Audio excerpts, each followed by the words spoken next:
Obrigado novamente por estar conosco. Eu quero perguntar a você a respeito da masculinidade bíblica. A ideia de masculinidade bíblica está desaparecendo da cultura de hoje em dia.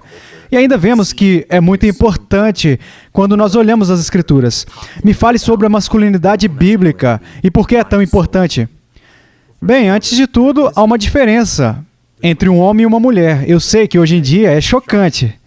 Mas você sabe que Paulo disse aos Coríntios para agirem como homens, que deveria haver uma base para isso. Mas aqui está o que nós precisamos entender. Digamos que na geração do meu pai, na maior parte da minha geração, a ideia de ser um homem era John Wayne, ok? E se você assistir alguns dos filmes de John Wayne, havia muitas coisas nobres nisso. Mas havia muitas coisas que não eram nobres. Então John Wayne e esse tipo de coisa não é o modelo, o arquétipo do que um homem deve ser. Então, se você for para o outro extremo, que você parece encontrar hoje em dia, é exatamente o oposto daquela pessoa. São homens muito passivos, delicados, homens medrosos, e é como se a psique deles estivesse quebrada e eles simplesmente tivessem se desintegrado. Parte disso que nós precisamos perceber é que é um aspecto do julgamento de Deus. Isaías 13 é muito claro sobre termos jovens governando homens mais velhos, os nobres sendo removidos da sociedade, e há todos os tipos de coisas reveladas lá em Isaías 3. O que nós temos que perceber é que o nosso principal problema é simplesmente, de novo, não estudar a Bíblia.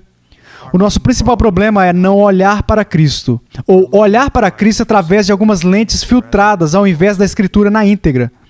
O meu desejo não é ser como John Wayne, também não é ser como o outro extremo.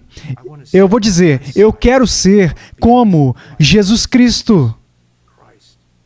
Agora, também, eu preciso pensar sobre algo.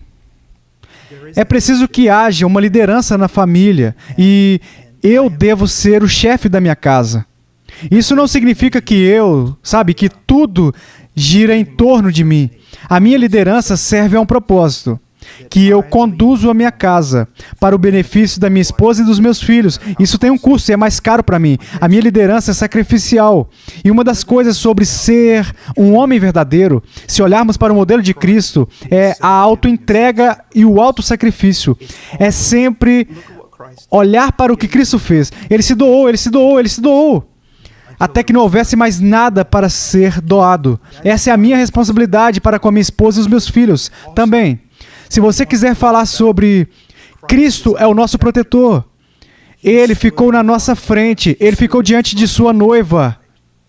Quem quiser vir roubar a sua noiva, qualquer um que queira vir pegar os filhos de Deus, Ele ficará entre eles e aqueles que Ele ama. Isso requer força e coragem. Eu acho que os jovens precisam crescer no caráter, número 1. E a principal característica deve ser o amor, que é a abnegação. Isso não é sobre mim. Não importa o quanto eu me machuque, não importa o quanto eu sofra, não importa se as minhas expectativas não são atendidas, se as minhas necessidades não são atendidas, se os meus desejos não são atendidos, não é isso do que se trata. É sobre o meu eu morrendo por uma mulher e pelos meus filhos. Servindo e me doando, parando de se olhar no espelho, parando de ser egocêntrico e doando. Mas há algumas coisas práticas também. É o meu trabalho prover para a minha família. E não importa como, igual nos piores momentos, quando a Hot Cry foi fundada. Trabalhar na construção, fazendo todas essas coisas diferentes, horas por dia, voltando para casa à noite, fazer o que quer que eu tivesse que fazer para colocar comida na mesa. Esse é o meu trabalho. Se alguém vai chegar na porta e machucar a minha família, é o meu trabalho ficar na porta.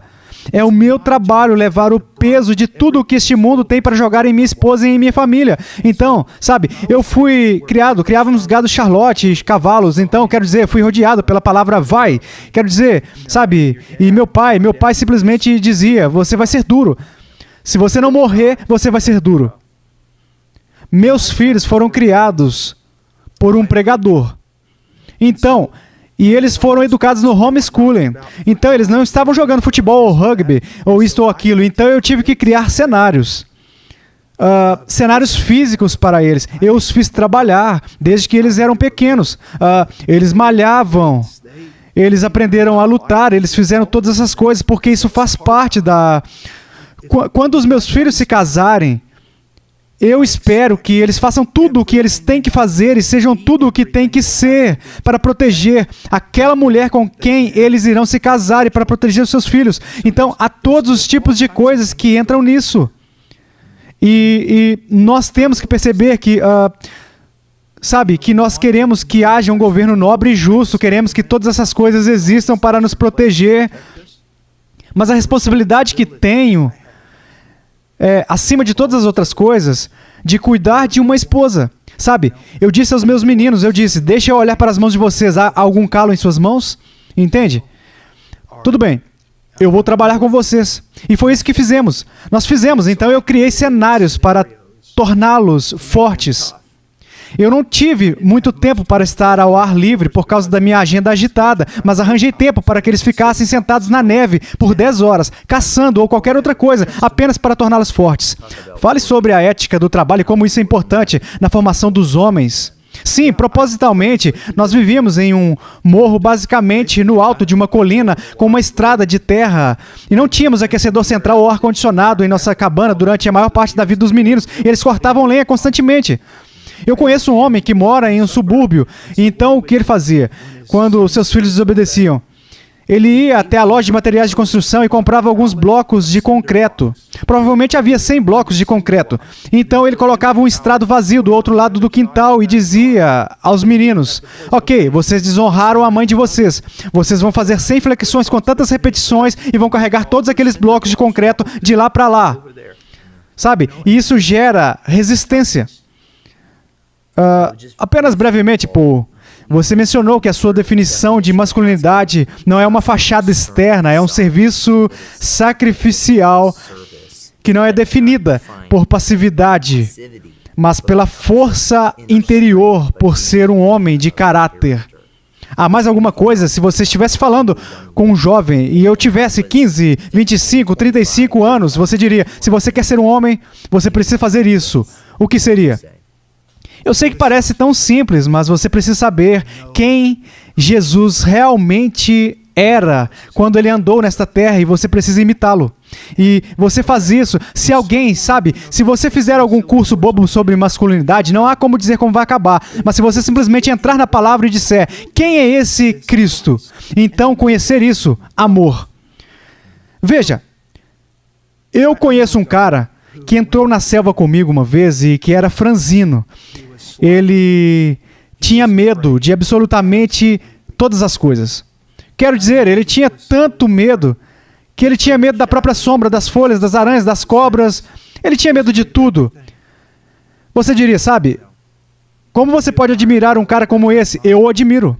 Por quê? Ele era franzino, ele não era forte, ele não era necessariamente um homem do campo e ele estava com medo. Você sabe por que ele estava lá? Amor. Ele estava lá porque ele amava as pessoas e queria que elas conhecessem Cristo. Veja, é o amor que faz um homem forte. É o amor que faz um homem lutar como um tigre. É o amor. E é isso que eu quero que você veja. Você pega, sabe, Samuel Rutherford. Você conhece, já leu Samuel Rutherford. E os escritos dele são tão poéticos e às vezes, sabe, isso é tipo, uau, isso é um pouco demais, sabe? Mas aqui estava um homem que desafiava qualquer coisa por causa do seu amor por Cristo, por causa do seu amor pelo povo de Deus. Então, sabe, que eu não quero construir isso. O Senhor passou muitos anos destruindo a minha bravata. É uma das razões de todas as minhas doenças, tudo ou mais, é para destruir. Não estamos falando de alguma força ou disciplina carnal, ou, ele tem músculo, sabe, saindo dos ouvidos. Eu falo de um homem que ama muito. E ele vai simplesmente doar a sua vida, doar a sua vida, doar a sua vida. E ele não vai... Se eu disser que a maior causa de fraqueza entre os jovens de hoje em dia é o egocentrismo, em vez de amor e serviço sacrificial... Isso é o que fará um homem desafiar os exércitos. Quando homens maiores e mais ousados darem as costas e correrem, aquele homenzinho insignificante que ama se manterá firme. Ele ama Cristo. Sabe, alguns dirão, você está com medo? Sim, eu estou com medo. Houve tantas vezes que eu fiquei com tanto medo que eu não sabia o que fazer. O que te mantém nesses momentos? Porque você vai enfrentar inimigos que não importa quem você é. Esses não são os filmes, eles vão te derrubar. E o que te faz ficar de pé não é que você sabe Krav Maga. O que vai te fazer ficar de pé é que você foi conformado à imagem de Cristo e você ama. Como você disse, agir como homem é um mandamento bíblico. Sim, eu estou simplesmente grato por sua clareza, desenrolando para nós o que isso significa e como é possível. Então, muito obrigado.